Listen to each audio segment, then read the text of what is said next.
can I have a quick show of hands? Who's heard of Tencent? Great start. If you look at the world's most valuable companies, you won't be surprised to find the likes of Apple, Microsoft, and Google. But one name does stand out: Tencent. The company is worth more than the likes of Facebook, MasterCard, and Samsung. And yet, if you ask the majority of people what Tencent does, you'd be met with a confused look. The truth is that Tencent does everything. Because whilst Tencent's mascot is a friendly looking penguin, a more accurate animal to embody this conglomerate would be a giant octopus, with tentacles reaching into almost every industry you can think of all over the world. In most places, Tencent operates from the shadows, hence why it's not a household name. But whether you realize it or not, you almost certainly use products or services Tencent is involved with. However, in Tencent's home country of China, it's a very different story. Everyone is aware that Tencent dominates their lives, and that's because in China, Tencent has achieved the seemingly impossible: one app to rule them all. The Chinese company I'd be most worried about is Tencent because of WeChat. In China, it is sort of impossible to live without WeChat.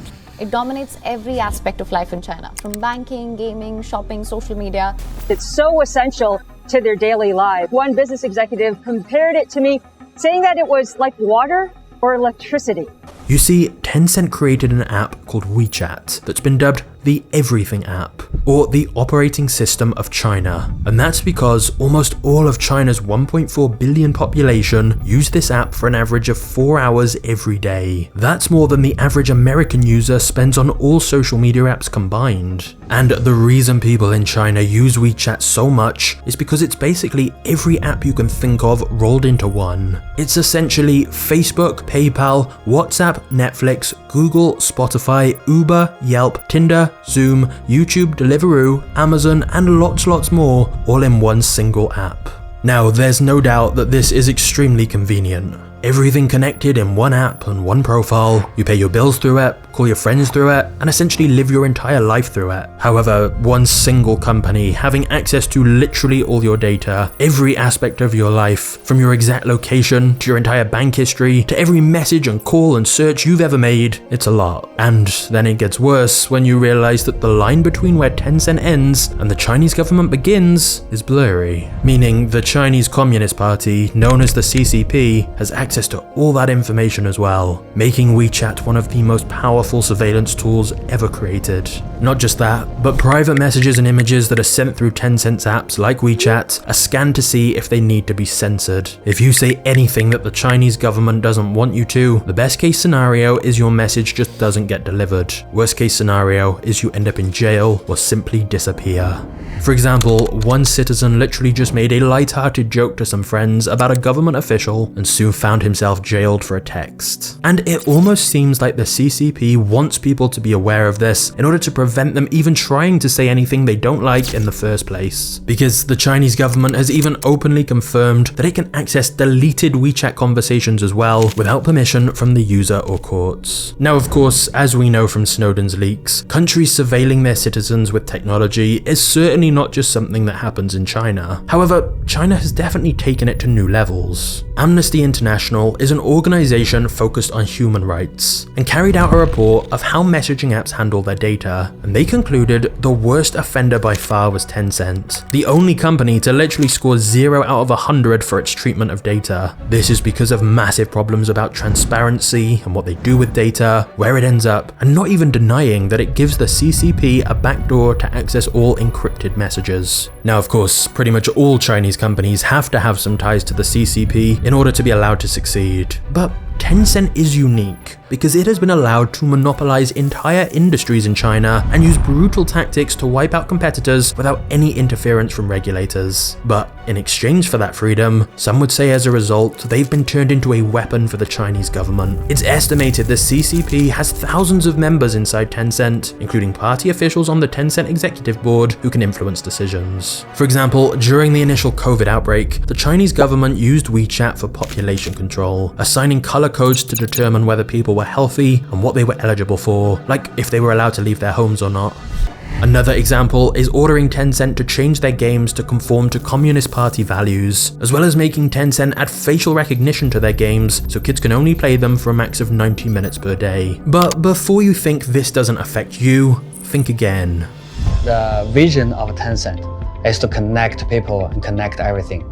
You see, once Tencent built their monopoly in China, they began expanding abroad and essentially went on one of the biggest shopping sprees in history. They've invested heavily in companies like Reddit, Tesla, Discord, Spotify, Snapchat, and Universal Music. And those are just a couple of the many hundreds of companies outside of China that Tencent are now involved with. They are also the largest gaming company in the world, with revenue significantly higher than any competitor. This is particularly crazy when you consider that gaming is just one of countless different industries Tencent operates in, and yet their gaming division alone is bigger than the entire company of Nintendo or EA. And the reason Tencent is so dominant in gaming is because they own 100% of Riot Games, creator of League of Legends, 40% of Epic Games, creator of Fortnite, not to mention stakes in Ubisoft, Activision Blizzard, and so many more of the world's most popular games. The same is true in other industries. For example, Tencent's payment division is nearly as big as PayPal's entire business,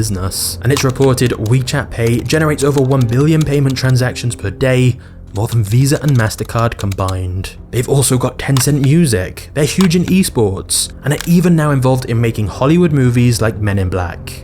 I think if you look at Tencent Music, the company makes about 400 million, 500 million in profit. In other words, it's hard to fully grasp just how large Tencent is. But it's only recently that the West has started to realize the influence Tencent, and thus China, actually have. One small example was how Blizzard, the World of Warcraft studio partially owned by Tencent, banned a gamer who endorsed the pro-democracy movement in Hong Kong. In other words, China seemed to be using Tencent as a weapon to influence decisions outside of China. This caused many people to ask, how is this one Chinese company seemingly now dictating what people in the US are allowed to say?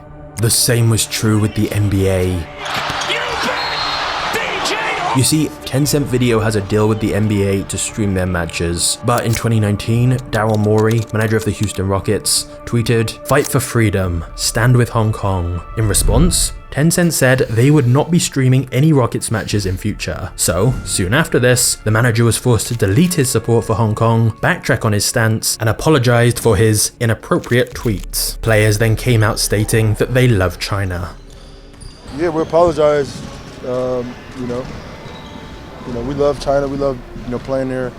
So, whilst in recent years some have started to wonder if China could use Tencent to influence things abroad, the answer seems to be that they already are. Multiple governments from the US to India have now called WeChat a security threat, and others have suggested it's a monitoring weapon in your pocket.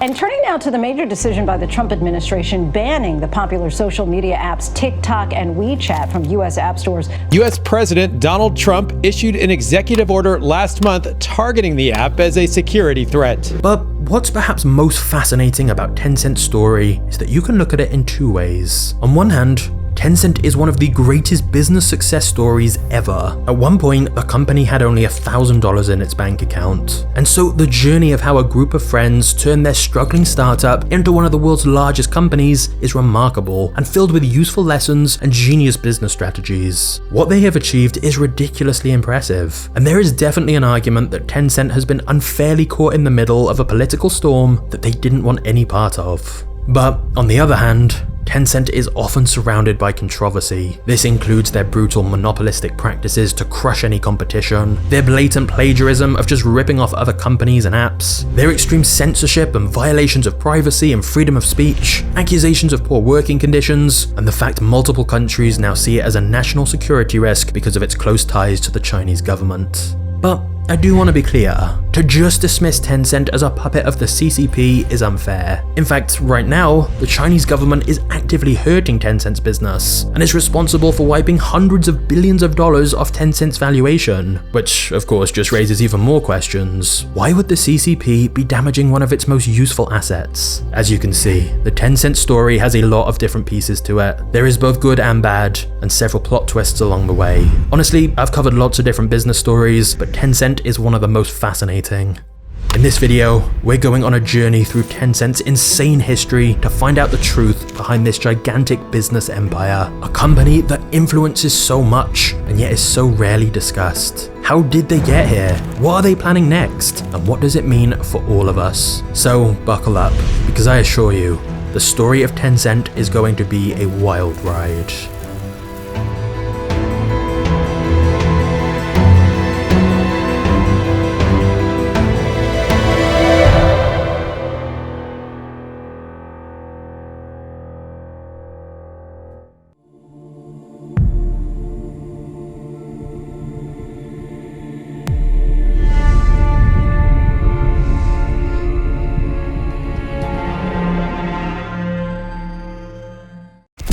If you walked past Elon Musk, Jeff Bezos, or Mark Zuckerberg, I'm pretty sure you'd notice. But when it comes to Tencent's founder and CEO, despite running such a gigantic, influential corporation, it's quite likely you've never even seen him before. He goes by the name of Pony Ma in English.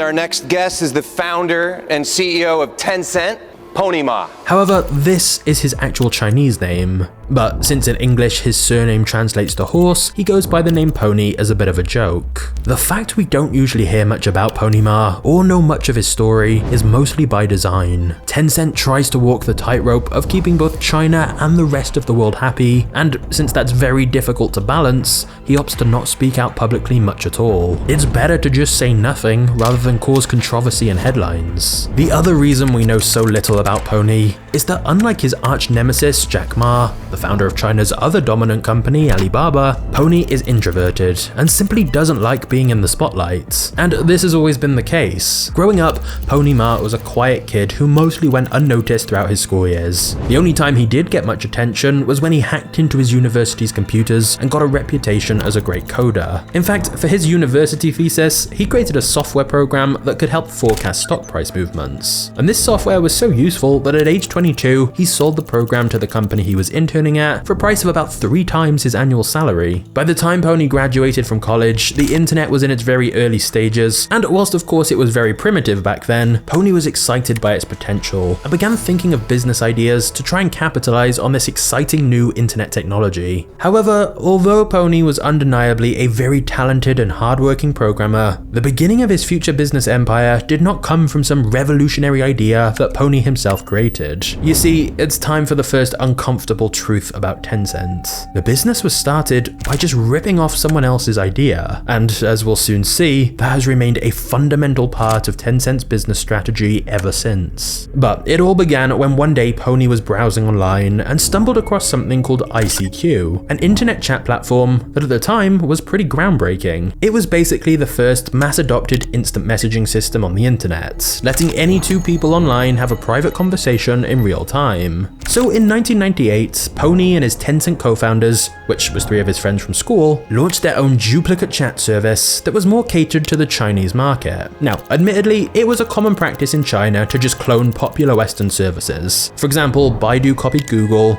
Alibaba copied eBay, Weibo copied Twitter, and so Tencent copied ICQ. But just to demonstrate how much of a rip-off Tencent's chat product was of ICQ, they literally called their service OICQ. So they just added the letter O to the name. Initially though, Tencent's future looked bleak. They got the cheapest office they could in a chaotic and loud neighborhood full of street vendors peddling knockoff electronics. They were crammed into a tiny room, which bizarrely had a disco ball hanging from the ceiling. To be fair though, once Tencent had set up their internet chat service, OICQ, they did a great job of tailoring it more towards the Chinese market. One simple example of this is that because download speeds in China were so slow in the 90s, it would take ages for people to download most chat programs, whereas Tencent made sure their chat software had a much smaller file size, so downloaded much faster. Also, unlike other chat software where you could only message people you already knew, Pony made it so that on OICQ, strangers could connect if they wanted to as well, thus laying the early foundations of it becoming a social network. At first though, the problem was that very few people even knew OICQ existed. Pony himself later admitted, when users first came, nobody was in the chat room. I had to keep them company and talk with them. Sometimes I had to change my profile picture and pretend to be a girl. So you had the CEO talking to random people in the chat, hoping they'd like the service enough to keep using it. Now, to be fair, this was actually more of a side project for Tencent in the early days. Pony initially spent more of his time trying to work on a software that connected pages, or bleepers as they were also known, to the internet. Unfortunately, that idea was going nowhere, and so Pony was relieved when one evening he logged onto their chat app and saw a spike in users. 2 months in, they'd hit 500 users, and from that point, the user number began to rise faster and faster each month as people in China shared OICQ with their friends and family. Before long, the chat app was growing so fast that it became Tencent's only focus. They ditched the pager idea completely and went all in on OICQ. Thousands of users were now joining every day, and so you'd think Pony would have been thrilled. But in reality, he was more stressed than ever. That's because there were 3 major issues. Number 1, servers in China were expensive at the time, and they kept having to buy more, which was particularly problematic because of issue number 2. Tencent wasn't making any money. OICQ was taking off like a rocket, but it wasn't monetized, and so they were actually just losing money the more people used it. But then, worst of all, issue number 3. One day in 1999, about 9 months after starting OICQ, Pony received a thick envelope in the mail from America. It was a letter from the lawyers of AOL, a big American company who owned the original ICQ chat software that Tencent had copied. It said they were suing Tencent for violating intellectual property laws and demanded Tencent stop using the name OICQ immediately. By this point, OICQ had hit 1 million users and was growing rapidly, but Tencent didn't have the money for a lawsuit. They barely had any money at all. In fact, most of the small Tencent team were doing freelance work on the side to try and raise enough money to pay the rising server costs. They were all working crazy hours and getting very stressed out, so eventually Pony decided to try and sell the company. Unsurprisingly though, given the lack of revenue and legal issues, nobody wanted to buy it.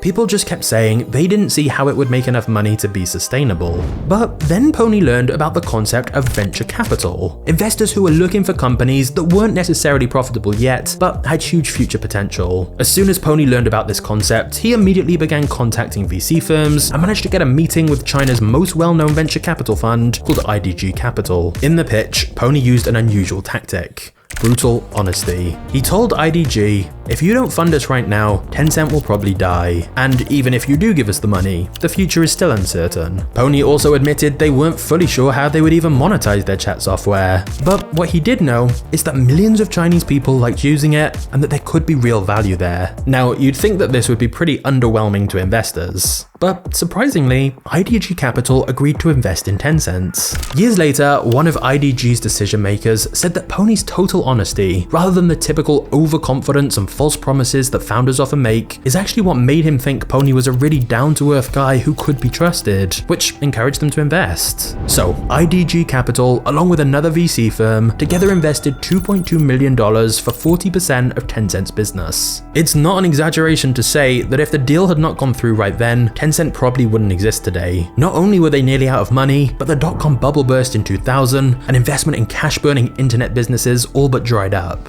Luckily for Tencent though, they'd got the money just in time and so could continue operating. There was still the lawsuit threat from AOL to deal with though, and so Pony was forced to shut down the OICQ domain names and rebrand their chat app as something else. Eventually, Pony decided to rename it as simply QQ. So their legal trouble was sorted, they had enough investment to carry on running, and their user number continued to grow at an insane rate. After hitting 1 million users in year 1, they reached 50 million in year 2, as more and more people in China shared the software with other people so they could chat.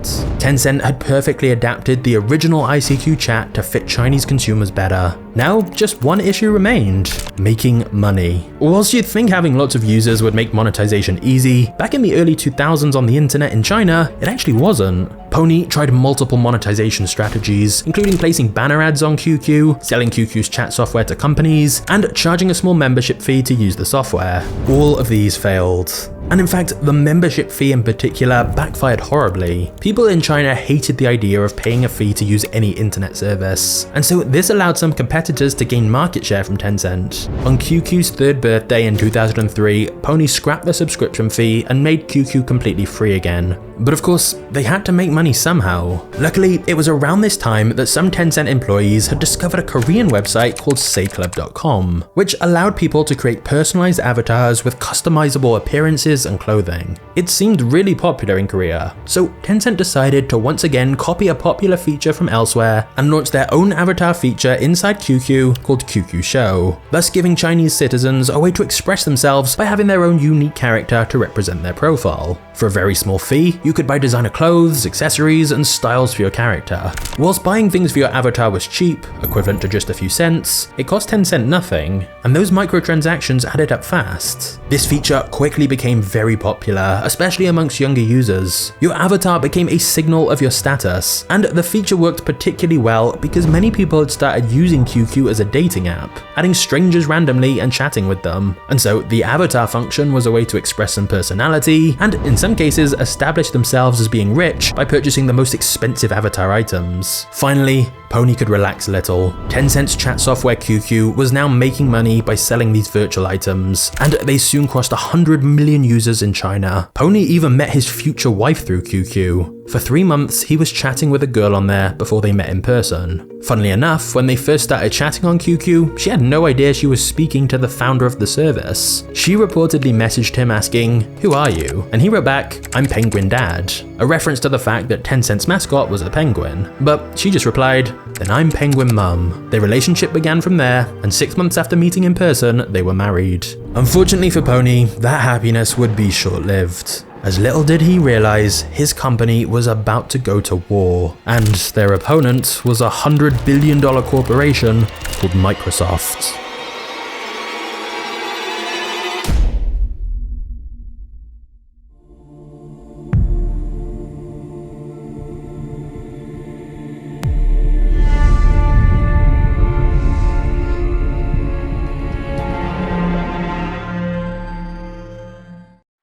In 2004, a chat service called MSN entered the Chinese market as a direct competitor to Tencent's QQ. MSN was run by Microsoft, which was terrifying for Tencent, as Microsoft had such vast wealth and resources. And Microsoft had decided to double down on its efforts in China, given it was such a massive market. And since their chat service was much more professional and streamlined than QQ, MSN quickly attracted businesses and students. QQ seemed more like a casual chat application, but less of a serious communication tool. On the other hand, MSN was becoming more widely used in offices in China, and thus it was quickly eating into QQ's market share. Tencent really just had one big advantage over Microsoft though. MSN's decision making was much slower because of their bureaucratic corporate hierarchy, where every big decision had to be signed off by their American headquarters. For example, it was actually MSN's China team who suggested the idea that users should be able to still receive messages even while offline and be able to see them when they came back. But the suggestion never went anywhere. Meanwhile, Tencent managed to incorporate the same feature in just a couple of weeks, and it proved to be hugely popular. And so even though Tencent had grown into a fairly big company by this point, they still acted more like a scrappy startup. This often meant their apps were a bit buggy and had some issues, but they were able to launch new features really fast, get real-time feedback, and just fix issues along the way with very regular updates. Another issue for Microsoft's MSN chat was that initially they kept all their data back on US servers, which meant Tencent's QQ chat service that ran on local Chinese servers was much faster to use. But the biggest mistake for MSN was that they later incorporated their MSN chat into their platform MSN Live. And this just confused users, as now to use the chat they had to go to a website instead, and it was just unnecessary extra steps. Ultimately, despite having greater resources, MSN lost the fight to Tencent. In truth, China hadn't been a main priority of theirs. Microsoft had bigger battles going on elsewhere, like with Google in the US, whereas Tencent at the time had just one focus, which allowed them to go all in. But this victory over Microsoft was a critical turning point for Tencent, as after defeating a much bigger company, they went on to completely dominate the chat market in China, passing 500 million users in late 2005. And it was this dominance that would be the springboard for all of Pony's other plans. You see, Pony had a vision of being much more than just a popular chat platform, but instead a whole network of integrated internet services, as this would make it much harder for anyone else in the future to try and compete with them. And so Tencent began adding several other features into QQ, like the ability to access news. And after seeing how quickly Tencent was growing, a South African company called Naspers had decided to invest $32 million in Tencent and become their largest shareholder. In fact, they still are to this day, meaning Naspers got one of the highest investment returns ever. But back when they first invested in Tencent, this gave Pony the influx of cash he needed to begin the next stage of his plan. And this is where things start to get crazy.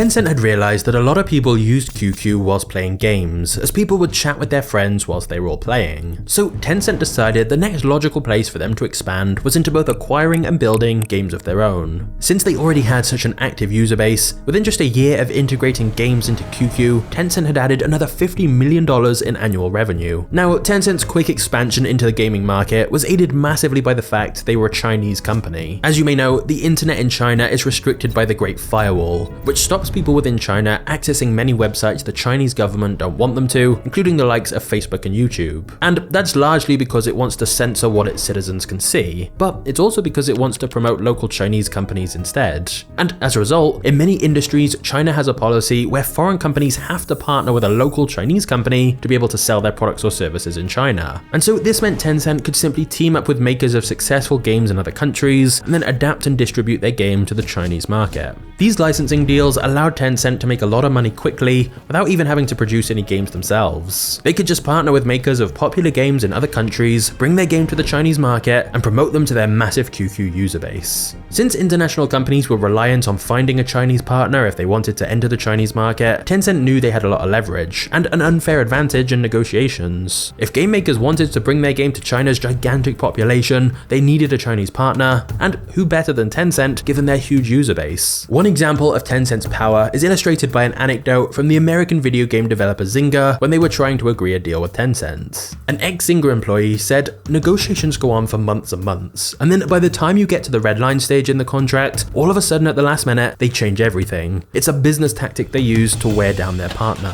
But as well as licensing games for the Chinese market, Tencent did make some of their own games too, normally by just replicating fairly simple games that were working well elsewhere. For example, QQ Speed was very heavily inspired from Mario Kart. This of course was even more lucrative than licensing, as it meant they kept all the money for themselves. And it was low risk as they were using game concepts that were already proven to work well abroad and just making their own version of it for China. However, since China had a major lack of digital piracy enforcement, Tencent realized if people weren't paying for games up front and were just sharing them for free, why not make the games free for everyone and make money through in-game sales instead, like paying for extra lives, features, and upgrades. Nowadays, of course, microtransactions within games are extremely normal, but Tencent were definitely one of the first to push this so heavily, and it worked. Tencent's revenue continued to rise. With monetization now going so well, Tencent IPO'd in 2004 on the Hong Kong stock market, which provided them a war chest for Tencent to invest heavily in more expansion and growth. However, that growth would only be possible thanks to Tencent's culture. Now, most Chinese tech companies are notorious for their long work hours. The schedule is often referred to as the 996 schedule, meaning you work 9 AM to 9 PM 6 days a week. And that includes hours and hours of unpaid overtime. That's illegal, but the government turns a blind eye because long hours like that built China's tech giants. His day at one of China's tech giants started at 8 AM and should have ended at 8 PM. But he says nobody wanted to be the first to leave or you'd be labeled unprofessional. 像每天下班这么晚，你说要开心哦，要快乐肯定是没有。然后如果是下半年的话，大概基本上是11点半到12点下班，然后基本上没有午休，现在已经有点麻木，就是下班了就早点休息吧，然后可能。And certainly at Tencent, the culture was very demanding, with internal meetings often going on past midnight. But Tencent also had a strict hiring process, as Pony believed that 5 A players were better than a team of 50 who weren't fully committed, as even one person lowering the standards and not working hard can reduce team morale and drag down everyone else to their level. Not just that, but one of the key culture decisions Pony made after their battle with Microsoft was to ensure that almost everyone in the business had freedom to pitch new ideas and work on new projects. So rather than having a specific research and development division, everyone was expected to innovate. As a result, the whole of Tencent's workforce were actively monitoring the market for new apps and ideas they could essentially rip off and incorporate into QQ. Even Pony himself said in an interview at the time, "I don't blindly innovate. The smartest approach is to learn from the best examples and then try to surpass them." Pony pointed out that this is exactly what American tech giants like Microsoft and Google did as well. But in China, it really was the Wild West where anyone could just blatantly copy anyone else with no protection. And to be fair, this wasn't one way. Whilst Tencent copied others copied Tencent as well. But because Tencent's QQ software gave them access to hundreds of millions of Chinese users, it meant they could then divert that attention to the new features they launched, giving them a huge advantage. Before long, Tencent had a notorious reputation as a killer copycat. At one point, its reputation fell so low, it was embroiled in a full-blown media controversy, and peers openly accused and scolded it for violating copyrights. And Tencent's reputation took an even bigger hit after a battle with a security company called Qihoo that offered a popular antivirus software called 360 Safeguard. Tencent had decided they wanted to get into the security market as well, so they'd created their own very similar version of Qihoo's security software called QQ Doctor. And because they could simply integrate it into the already very popular QQ software, they almost immediately gained a 40% market share in China. So Qihoo decided to fight back by launching a big media campaign accusing Tencent of spying on its users, saying Tencent accessed user data and files on people's devices it didn't have permission to. Tencent sued Qihoo as a result, but in the court of public opinion this backfired,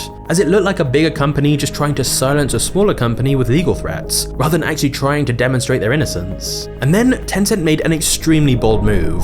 They informed users that Qihoo's software was not compatible with QQ, meaning users had to choose either keep Qihoo's security software or keep their beloved chat app that connects them to all their friends and family. You couldn't use both. If QQ detected Qihoo 360 Safeguard on your system, QQ stopped working. But Tencent's gamble paid off. Tencent knew that ultimately, most users were too connected to QQ to abandon it. So Qihoo were mostly the ones who lost users instead. People just switched to QQ's antivirus software, which was very similar anyway. It was yet another victory for Tencent, and proof of how easily they could launch a new internet service and almost immediately become the market leader. In the media, headlines such as Tencent empire out of control started to appear, as this was clearly monopolistic to essentially ban your users from using a competitor's product. But interestingly, the Chinese government showed no interest in intervening. They seemed quite happy to sit back and let Tencent grow. Only later would it become clear why. But with no regulations or laws to stop them, between 2005 and 2010, Tencent's revenue went from $200 million to $2.9 billion.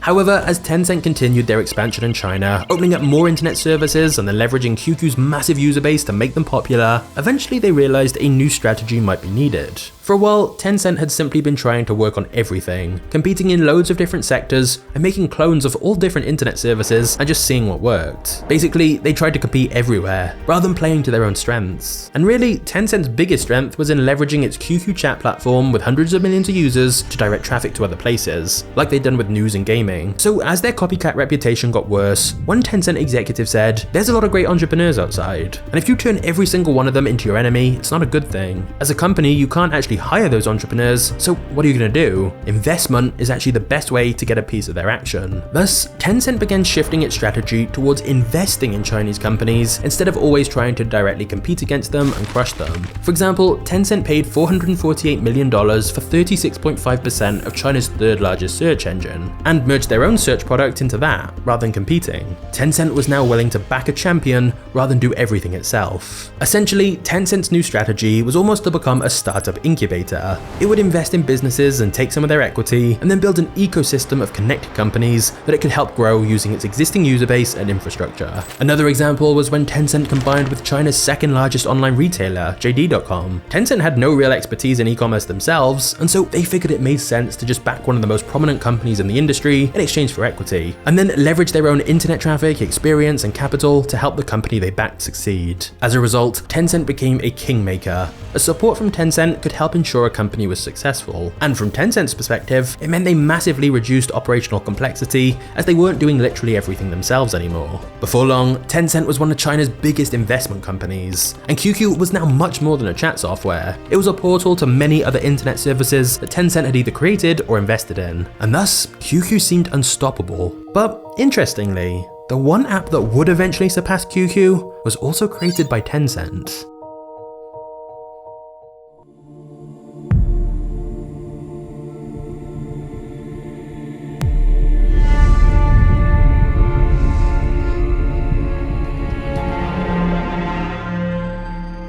Tencent had already succeeded with QQ's desktop chat app, which had now evolved into a website portal with online games and other internet services. But in 2010, mobile internet was beginning to rise in popularity very quickly. Many Chinese people began using a smartphone but not a computer. Pony was paranoid that with the switch to mobile happening, a new startup could displace their dominance. So he decided Tencent needed to create this new startup themselves. Internally within Tencent, Pony created 3 separate teams to work on a new mobile messaging publishing app, meaning they were competing against each other, and also competing against Tencent's desktop app QQ. This practice of teams internally competing at Tencent is normal. In fact, the culture of Tencent has been described as a shark womb, referencing how some unborn sharks cannibalize siblings in the womb to ensure their own survival. So basically, rather than put all their eggs in one basket, multiple teams at Tencent work on a concept, like a new mobile chat app in this case, and the best survives. Or as Pony himself has said, you either wait for someone else to kill you, or you do it yourself first. So Tencent began work on their mobile chat app that they wanted to essentially be a clone of WhatsApp and Kik, a free mobile chat app where people could send messages to their contacts using Wi-Fi or mobile data. Interestingly, Tencent had actually tried to buy WhatsApp for $10 billion rather than starting a new app from scratch. But because Pony Ma had to have back surgery, the discussions got delayed.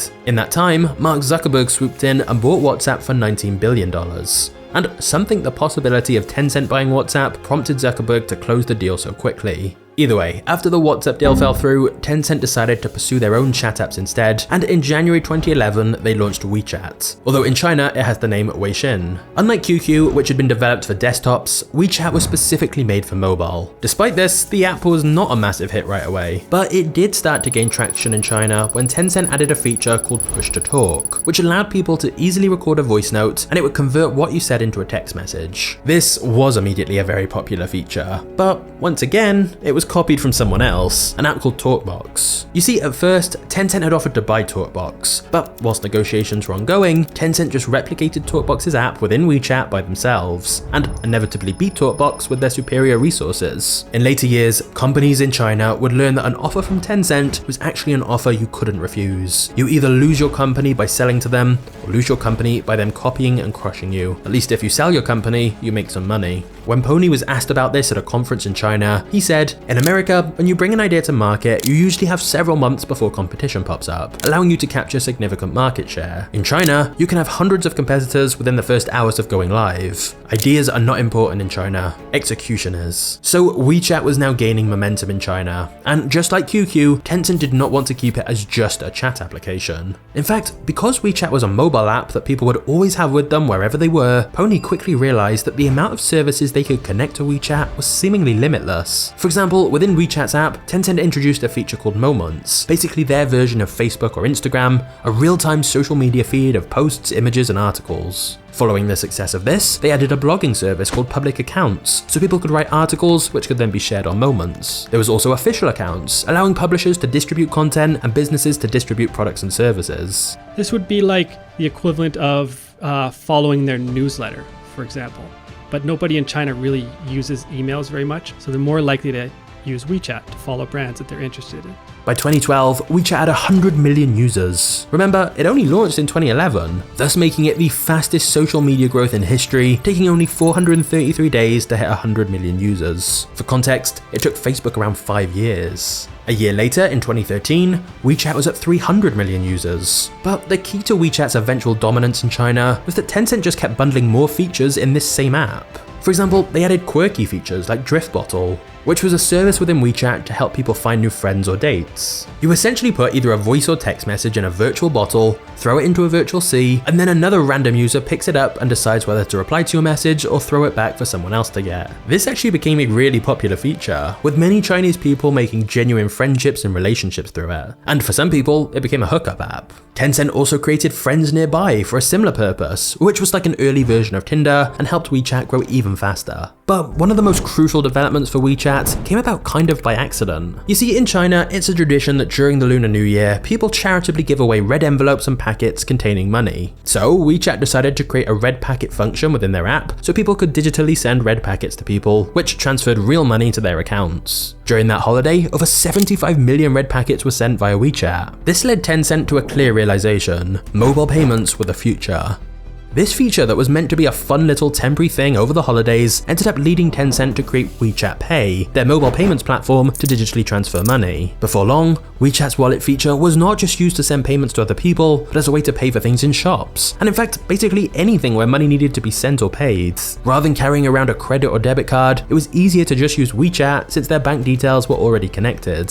They won't ask for cash, because nobody's really paying for anything with cash nowadays in China. In fact, even if you give them cash, they might not actually be able to accept it. Once again, this may seem like an obvious feature today, but back in 2013 when it launched in China, this mobile payment function was an incredible feature, and hence helped WeChat become even more popular. And as more people in China started predominantly using smartphones, eventually WeChat surpassed QQ. Even though they were both started as chat services run by Tencent, WeChat was definitely better for mobile, and mobile was becoming much more widely used in China. By 2015, WeChat crossed 500 million users. Of course, whilst the app name hasn't changed, chatting is now just a tiny fraction of what WeChat does. Which leads us to the most crucial feature of all for WeChat, the feature that turned it into the super app it is today that dominates the lives of almost everyone in China. In January 2017, WeChat launched a feature called Mini Programs that allows users to access tens of thousands of other apps within WeChat's own app, completely bypassing the need for an app store. So for example, instead of you having to download a separate app for every single restaurant, hotel, or shop you go to, they'd all just have a mini program within WeChat. This not only allowed WeChat to connect itself to people's offline lives as well as online, but it helped cement WeChat as the everything app.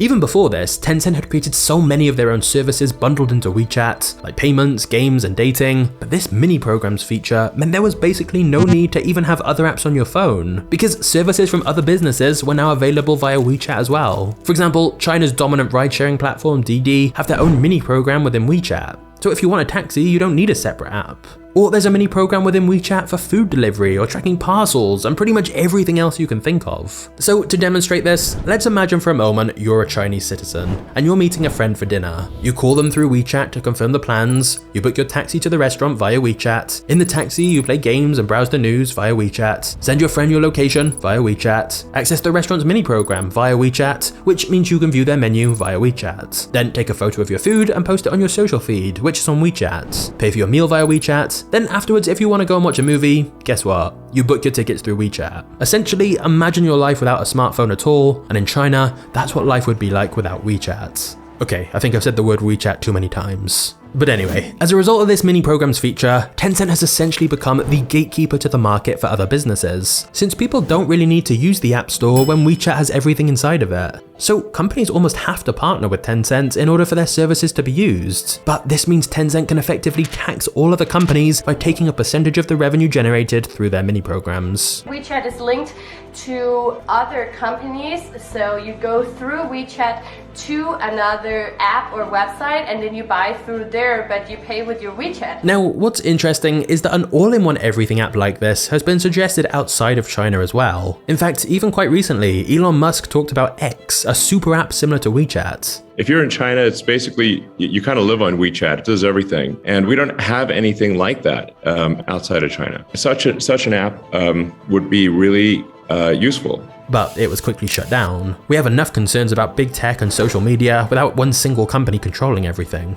But now you can see why Tencent has become a money machine. Because unlike many of the big tech giants in the West, such as Facebook and Google, Tencent doesn't need to rely so heavily on advertising revenue. In fact, some Tencent staff joke about how Facebook's business model is very primitive. There's a quote from a Tencent employee saying, "When you have 1 billion users, the last thing you should be thinking about is how do I sell them a ton of ads. What you should be thinking of instead is how to ensure you keep these users happy so you don't drive them away because you're annoying the hell out of them." And that's what's notable about WeChat. It has kept a pretty clean interface and doesn't spam users with ads. It doesn't need to. They make so much money through microtransactions since they're involved in so many aspects of people's lives. When you have over 1 billion people using your app for so many different parts of their life every single day, those small fees on every transaction add up in a massive way. How would you describe it to you? How important is it? Half of my life. Basically, everybody there uses it. At least everybody I know that is age 70 or younger in China uses WeChat. Basically, the app can help you with all aspects of life, literally, in China. However, given that WeChat dominates people's lives in China, you may wonder why it's not so popular outside of China. Whilst we don't have confirmation of exactly how many people use it outside of China, estimates suggest possibly up to around 100 million, which is decent, but it's a tiny fraction compared to the well over 1 billion people inside of China who use WeChat. And most of the people who use WeChat outside of China are Chinese expats living abroad, or people needing to connect with others who are in China. So, if WeChat is so useful in China, why didn't the rest of the world adopt it? Why doesn't Tencent expand more in other countries? Well, this is where things get dark. The simple answer is that the same reason Tencent's apps are so big in China is precisely the reason they're not so big anywhere else. It's time to look at Tencent's complicated relationship with the Chinese government.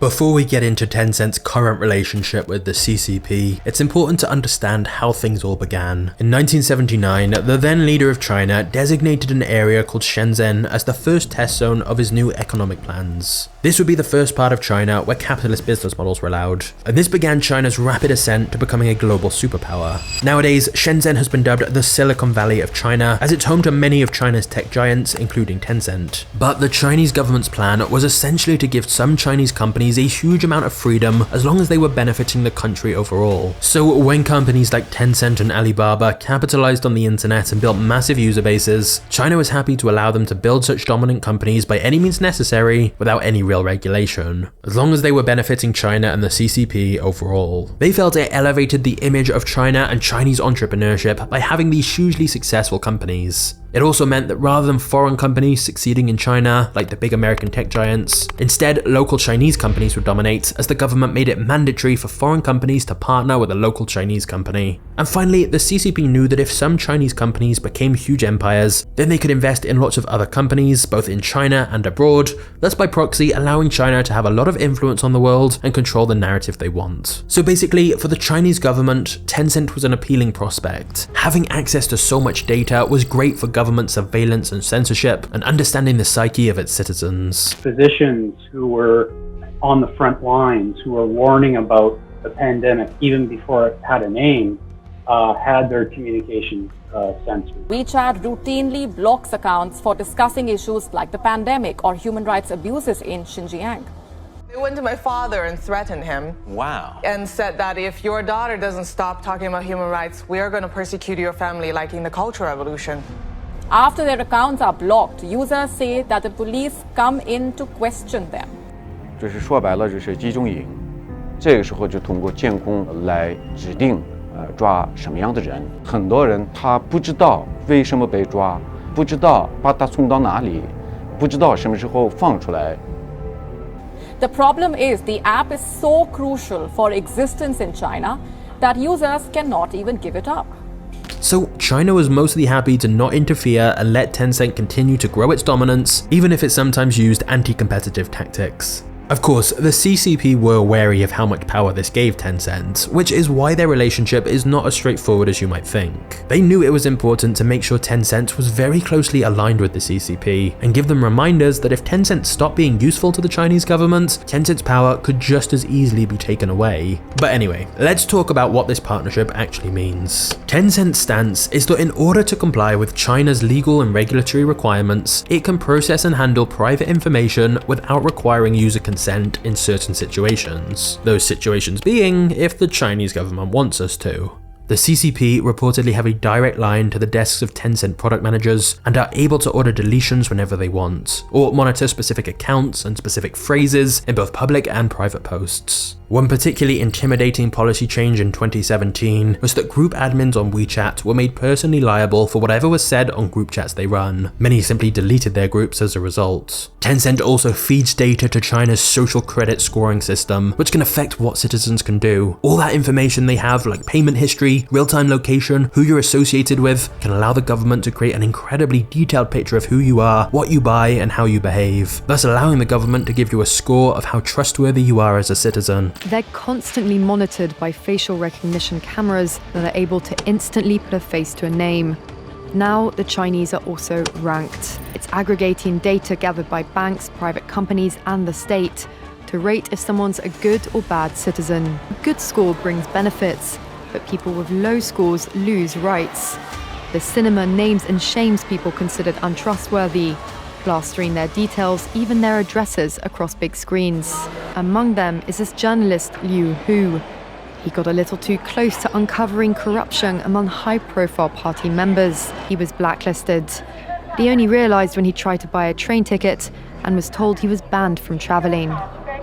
But as Tencent grew larger, it seems the CCP became more demanding. Tencent has to employ hundreds, possibly thousands of their own censors, whose job it is to block anti-government posts. Tencent then began deleting lots more posts and suspending accounts that stepped out of line. There are multiple examples of creators, such as blogger Laura Lian, who had hundreds of thousands of fans reading her work, but after making one comment the CCP didn't like, her account was deleted without warning and her income gone. And thus, whilst Chinese citizens clearly enjoy the convenience of WeChat, which admittedly is such a useful app, in the back of people's minds, they're aware that their every move and comment is documented, something which the CCP openly remind people of. Whatever Tencent can see, the Chinese government can see. And so it's kinda crazy that over 1 billion people have opted to sacrifice all aspects of their privacy and free speech for convenience. There's apparently a joke in China that if you order too much food via WeChat, you might get the police tracking you thinking you're harboring fugitives. Now, to be fair here, I really do not believe Tencent set out to create a government surveillance tool. This wasn't some evil plan. Tencent was started by some entrepreneurs wanting to build a business like anyone else, but they managed to create something so popular that the only way the CCP would allow it was if they had some control too. So Tencent didn't really have any choice but to fall in line. Pony is a pragmatic businessman and knows he has to keep the government on side. Hence, when a reporter asked him about censorship at a tech conference, Pony seemed to side with the government by saying, "Lots of people think that they can speak out and that they can be irresponsible. I think that's wrong." Now, to be fair, we have no idea how Pony really feels, but he knows what would happen if he spoke out against the CCP in any way. And the reality is that China's laws require all companies to hand over data if requested. In fact, it's reported that many companies in China have a special office at their headquarters called the Internet Security Police Room, where Chinese public security forces can intervene in company operations or track certain users. Which brings us back to the question, why isn't WeChat as popular outside of China? It's not like Tencent didn't try at all. They do have an English version of their app and even ran big marketing campaigns like this advert with Messi to try and promote WeChat to the world. WeChat, the new way to connect. Download it now for free. Free voice and text messages. We love, we share WeChat. However, one of the most fundamental reasons for its limited international appeal is clearly because of this surveillance and censorship.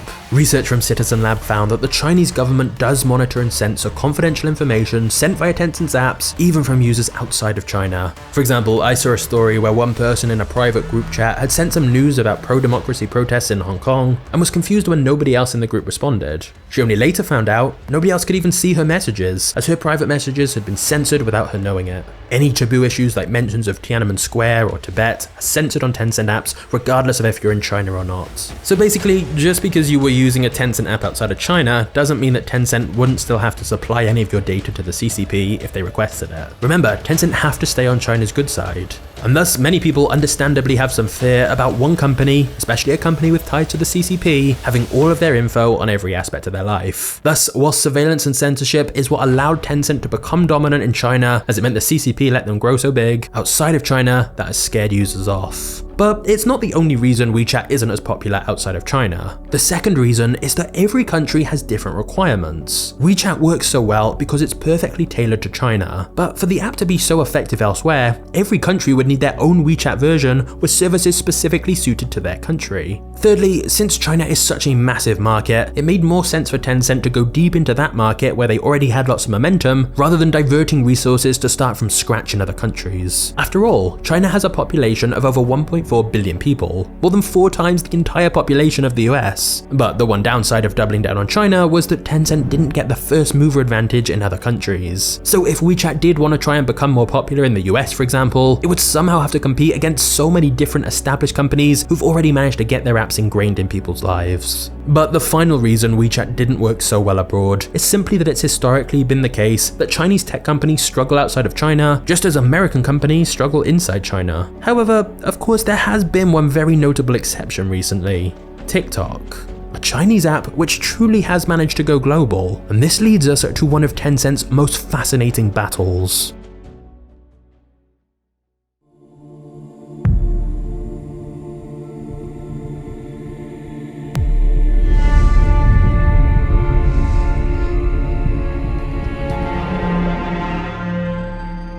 In China, once your business reaches a certain size, you normally have to sell to or partner with one of the big 3, Baidu, Alibaba, or Tencent. But TikTok and its parent company ByteDance were the one notable exception.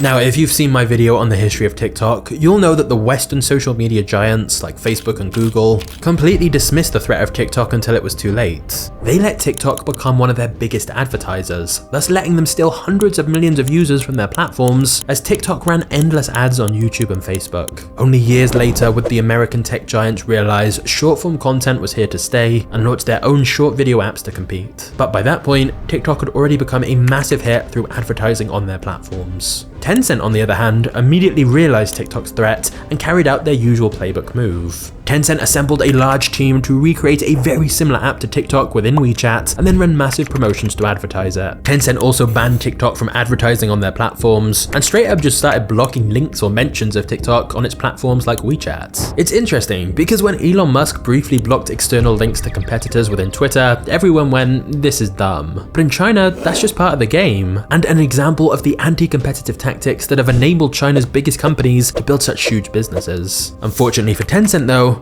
for once, this tactic didn't work. TikTok's biggest strength was its machine learning algorithm that very accurately showed users the content that would keep them on the platform longer. And thus, once people were hooked on TikTok's algorithm that already knew their preferences and was perfectly tailored to them, there was little incentive to switch to Tencent's copycat version and start over with an algorithm that didn't yet know their preferences so well. So TikTok's first mover advantage always gave them the edge. Things actually got heated between Tencent's founder Pony Ma and ByteDance's founder Zhang Yiming, because Zhang posted a screenshot of TikTok being the #1 most downloaded app in the world, and underneath criticized Tencent for making an almost clone version of TikTok and for banning TikTok within WeChat. Pony felt this public criticism was unfair, given this was a common practice in China, and he bluntly responded, "Your words can be regarded as slander." The heated public spat captivated China, as both CEOs were normally so mild-mannered and reserved, but it was clear no love was lost in this bitter rivalry. However, seeing TikTok succeed globally on such a huge scale, something which Tencent's own apps like WeChat have never managed to do, was definitely tough for Pony to take. But wait, hold on a second. Remember back at the beginning of this video, I said Tencent had a lot of influence all over the world? Well, if their two most popular products, QQ and WeChat, aren't that popular with people outside of China, why is Tencent considered such a dominant global company, with influence all over the world? To answer that, it's time for us to look at Tencent's genius bigger picture strategy for world domination.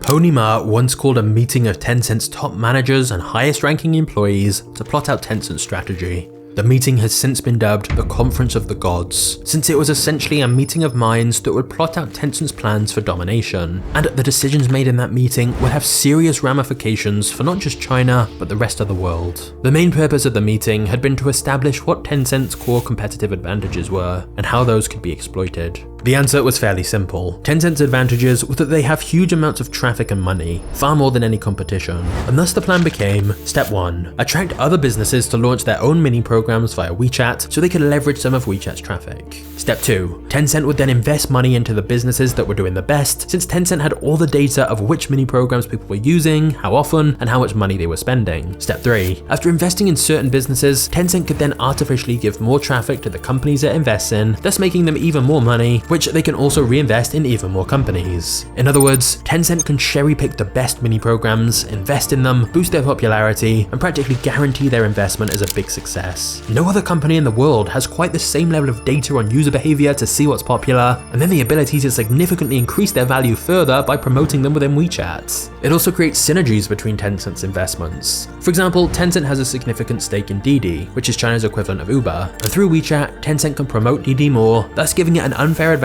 and increase the value of its investment. But not just that, because Didi uses WeChat Pay, Tencent also takes transaction fees on every payment. It did the same thing after investing in the Chinese e-commerce company JD. Once Tencent owned part of the business, they massively increased JD's visibility within their apps to drive more sales. Of course, all of this was insanely lucrative for Tencent. But then came the next part of the plan, using some of the money it generates from its cash cows in China to invest in companies abroad, thus letting Tencent diversify away from China. This This is particularly important for Tencent, because if their entire empire is only based in China, they are totally at the mercy of the Chinese government. So Tencent has acquired or invested in many hundreds of companies outside of China in all different industries, thus building a huge international portfolio. For example, Tencent became one of the largest shareholders of Tesla. Tencent also bought parts of Reddit and Discord. This did prompt some backlash and concerns, as some argue that if Tencent has access to a company's data, so does the CCP, and that through Tencent they can subtly influence decisions in these international companies and thus ultimately influence Western culture. Since the Chinese government can use the apps for surveillance in China, that same could be done to users in the US. It sounds extreme, but it's not unrealistic. Just look at the NBA example from earlier, where the coach backtracked on his comments and apologized after threats from Tencent and China. But to be fair here, Tencent do mostly seem to stay out of the way of the international companies they invest in, and just take an equity percentage and then not get too involved. Or at least, they haven't yet. As a result of this hands-off approach though, some accuse Tencent of basically abandoning innovation and now just essentially becoming a gigantic investment fund, funneling money from its apps in China into promising companies in other countries rather than creating much that's new or original itself. And they don't even really try and build their brand that much internationally. @Tencent on Twitter is actually suspended because someone had been holding the Twitter handle with a bio saying, "Daddy Tencent, come and buy my account." Basically, they were expecting Tencent to come and buy the @Tencent Twitter handle off them, but Tencent didn't bother. Building their brand internationally isn't a big priority for them. They're happy to just quietly invest abroad. Now, one of their most lucrative investments has been in gaming. The gaming industry is estimated to have generated $176 billion of revenue in 2021, almost 5 times the box office of the movie industry. And Tencent are essentially the biggest players in the market. Now, of course, even from the relatively early days of Tencent, they'd been experimenting with games themselves, especially mobile games. In fact, their game Honor of Kings is so popular in China that there's a black market where people pay for others to play the game for them to improve their ranking. As just like everything else in China, it's connected to WeChat. So some people pay better players to improve their game stats, as it's a bit of a social and status symbol. However, most of Tencent's original games were overly tailored to the Chinese market, often featuring Chinese propaganda to appease the CCP. And so it quickly became clear to Tencent that rather than trying to promote their own games abroad, it made sense to find games with potential and just give them loads of money to help them grow quickly, and take a percentage of their company. As a result, Tencent is invested in studios that make some of the biggest global titles, such as League of Legends, Fortnite, World of Warcraft, Clash of Clans, PlayerUnknown's Battlegrounds, and the mobile version of Call of Duty. They also partnered with Roblox to bring their games to the Chinese market. But 2 of Tencent's most important investments were buying 100% of Riot Games and 40% of Epic Games, one of the world's most valuable startups. This not only gave them a stake in some of the most played games on the entire planet, but also investment in Epic Games' Unreal game engine, which has been described as the world's most advanced real-time 3D creation tool, and is used for all kinds of different projects. Whilst Tencent's investments in international game studios have been extremely lucrative, it's also brought some unwanted attention to the company. Many fans noticed that after Tencent acquired some of these popular games, there seemed to be more upgrades and unlockable content within the game that required additional payment. And some blamed this on Tencent being greedy, as they were clearly pushing for more microtransactions like is the norm in China. Another issue arose after acquiring Riot Games, as Tencent wanted to turn their most popular title, League of Legends, into a mobile game to make even more money from it. But the game developers didn't want to do this. That was never their vision of what the game should be, and since it was their game, they thought that was the end of the discussion. But they later found out Tencent had gone behind their back and made a rip-off of their game, which is where Honor of Kings came from. One Riot Games employee said, "We were stunned. They were blatantly ripping off our intellectual property." To add insult to injury, Tencent even used notable League of Legends players to promote their new game, which caused many people to assume Riot Games was actively involved with this new game, even though they weren't.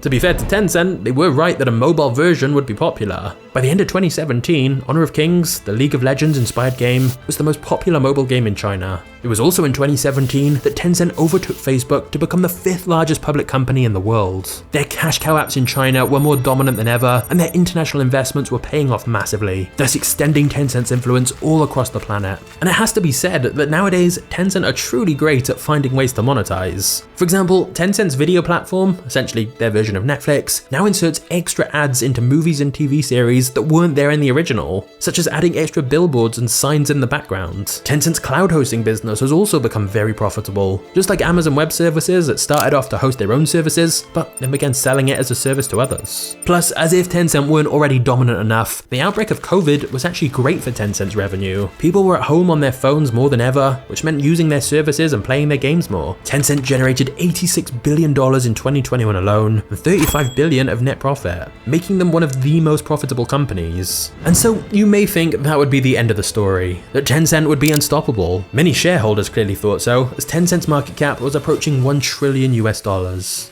But in 2020, suddenly Tencent began to face a lot more scrutiny. Quite suddenly, Donald Trump began threatening to ban WeChat and other Chinese apps.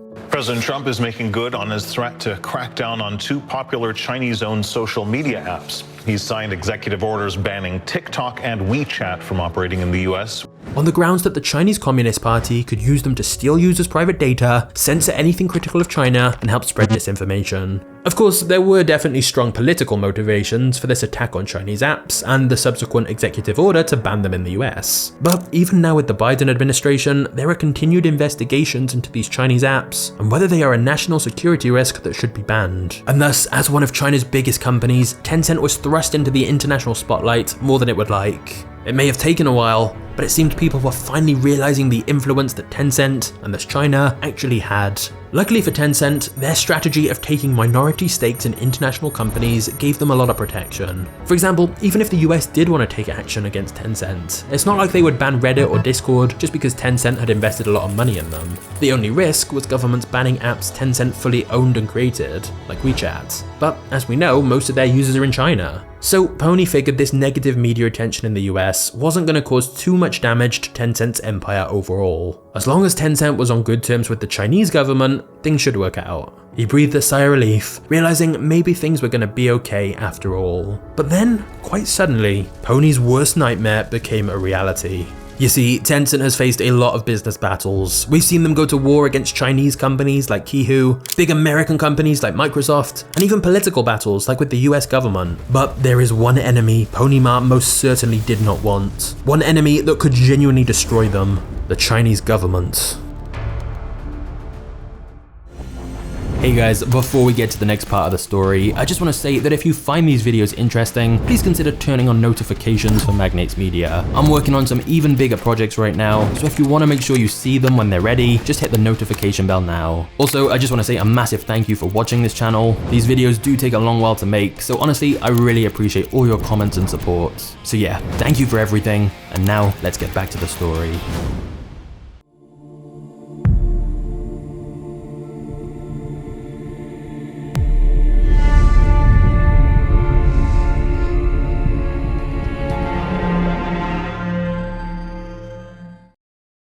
In 2018, rumors of a change in government policy began to spread, and then one day, Chinese regulators suddenly stopped approving all new games from being released. The CCP said it felt kids were becoming addicted to video games, and they were also growing concerned about how violent some games were. One government publication described online games as spiritual opium.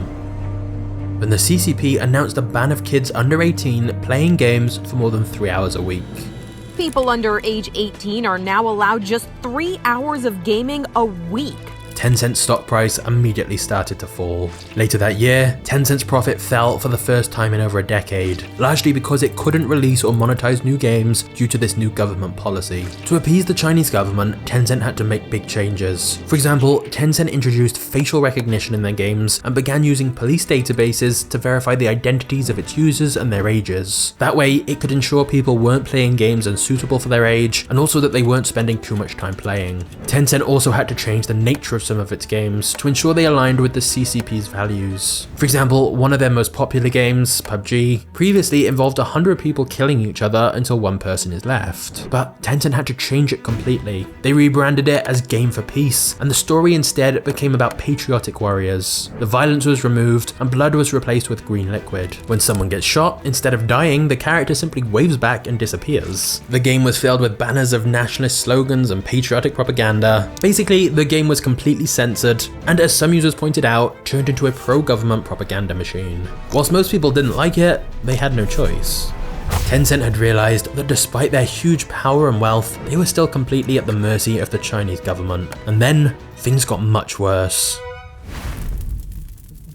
In October 2020, Jack Ma's company, the Ant Group, a gigantic fintech company in China, was preparing for its IPO. It was all approved and ready to go, and then Jack Ma gave a big speech where he seemed to publicly speak out against the Chinese government. More specifically, he openly criticized China's traditional finance industry and its regulators. Shortly afterwards, the Ant Group IPO was abruptly cancelled, supposedly by order of the Chinese president himself. Then, Jack's other company, Alibaba, became the subject of an antitrust investigation, with allegations of using anti-competitive monopolistic practices. And then Jack Ma, a guy who was always happy to take the limelight and do speeches and interviews and high-profile events, just suddenly disappeared.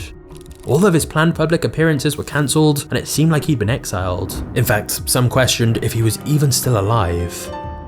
Now, it's worth pointing out, Tencent and Alibaba have been rivals for years, directly competing in so many different industries in China as the country's two most dominant conglomerates. So when Jack Ma spoke out and faced immediate punishment, Pony Ma must have thought he'd won. But little did he know, Jack's actions would be the domino that began Tencent's downfall as well. It turns out the Chinese government was not just going after Jack Ma and his companies, but all of China's big tech giants. In 2021, several other large Chinese tech companies, including Tencent, received huge fines for essentially being monopolies. The fines added up to billions of dollars.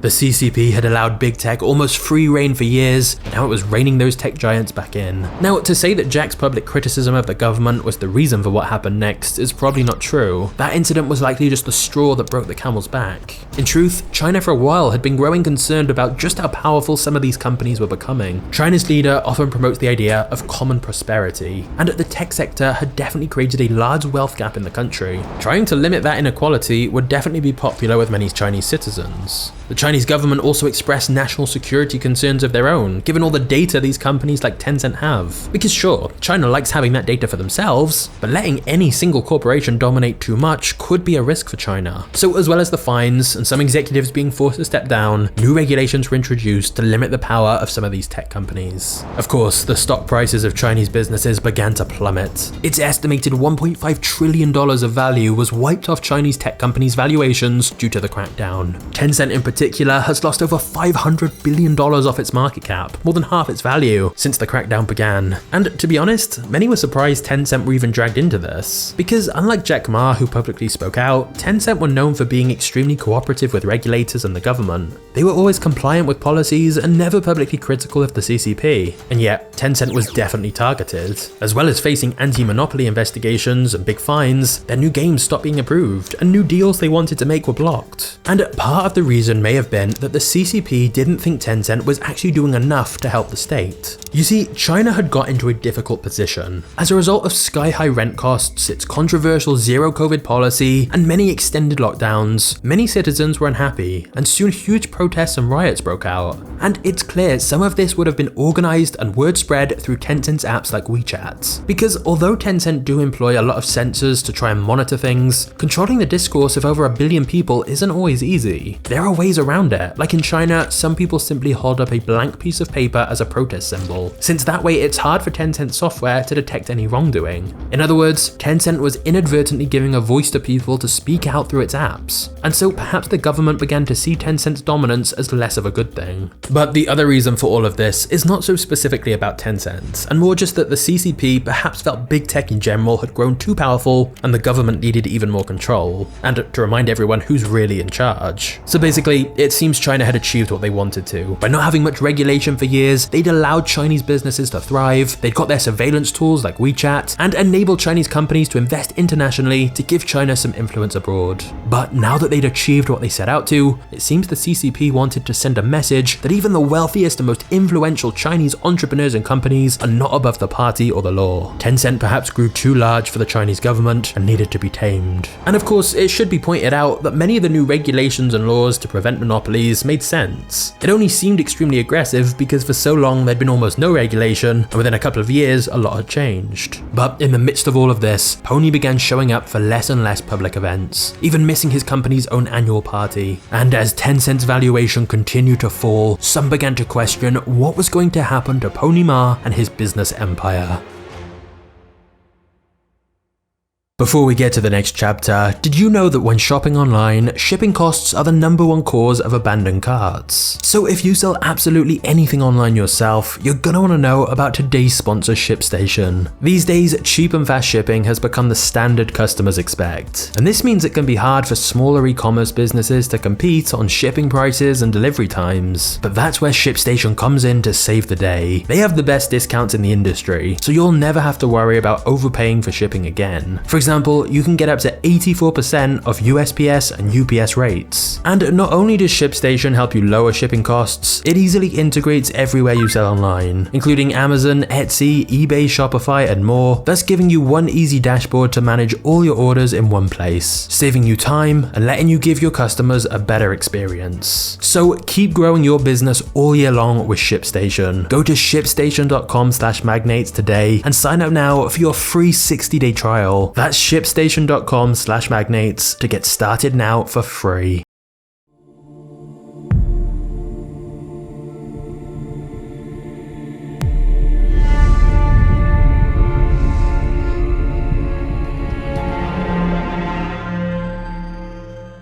Before we get to this final chapter on what the future may hold for Tencent, let's just quickly summarize where we're up to, as we've covered a lot here and I think we could all use a very quick recap.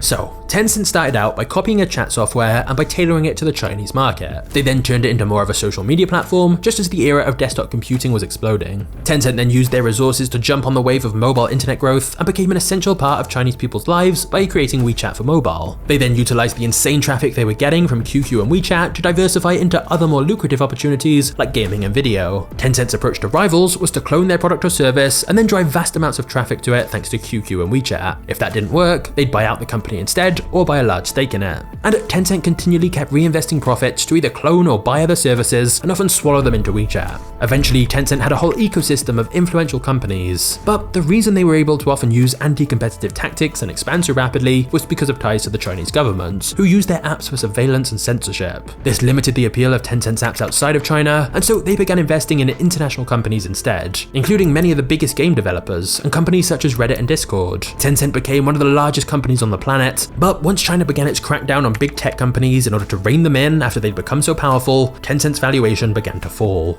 Phew. Okay, so that's where we're at, but what next? Well, the cracks have definitely been showing for Tencent. There have already been layoffs over the last few years, and Pony recently blasted employees for being lazy, saying you're chilling on the weekends playing ball, and began demanding a lot more from his team in an uncharacteristically aggressive speech. But to be honest, Tencent should be fine. They are still an absolutely massive company worth hundreds of billions of dollars with huge influence still. The crackdowns may have stunted their plans a little, but Tencent is still a very powerful company, WeChat still dominates the lives of people in China, and Tencent will continue investing in companies abroad. Tencent even had some good news within China in September 2022, when for the first time in over 15 months, it got its first new game license approved, a new mobile game called Health Defense. The game was about public health, and had very clearly been produced to please the Chinese government. And that is perhaps the one thing that will change. Tencent will have to be even more closely aligned with the CCP to ensure there's no further issues. For example, Tencent was actually one of the major investors in the movie Top Gun Maverick, but they decided to pull out of the project over concerns that the film's themes could anger the Chinese government. Tencent has also partnered with the CCP's propaganda department to help promote their worldview and socialist values. Like, they released a game, Clap for Xi Jinping, a game where you literally just clap for the president to show your appreciation. So basically, it seems clear that Tencent is trying harder than ever to stay in the Chinese government's good books. And I mean, they don't really have a choice. As for what's next for Tencent though, that's a question Pony is almost certainly thinking about often. He was early to catch the rise of desktop computing, and then early to double down on the rise of mobile internet as well. So can Tencent catch the next wave, whatever that may be? For example, some believe the metaverse could be a big part of our future, and Tencent are arguably even better positioned than Meta for building the metaverse given their dominance in gaming and virtual worlds already. But then again, the CCP probably wouldn't want a metaverse that they couldn't have a lot of oversight in, so that probably limits Tencent's chances of building a global metaverse. And thus, the eternal struggle for Tencent to keep China and the rest of the world happy will continue.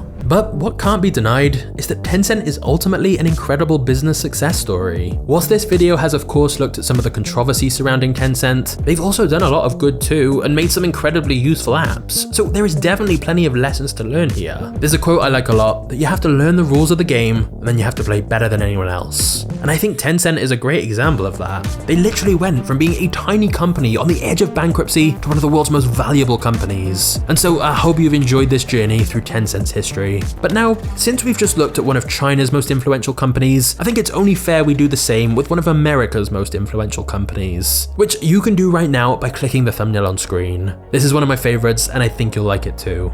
Anyway, all that's left for me to say now is thank you for watching this video to the end. You are a legend, and I'll see you in the next video right here. Cheers.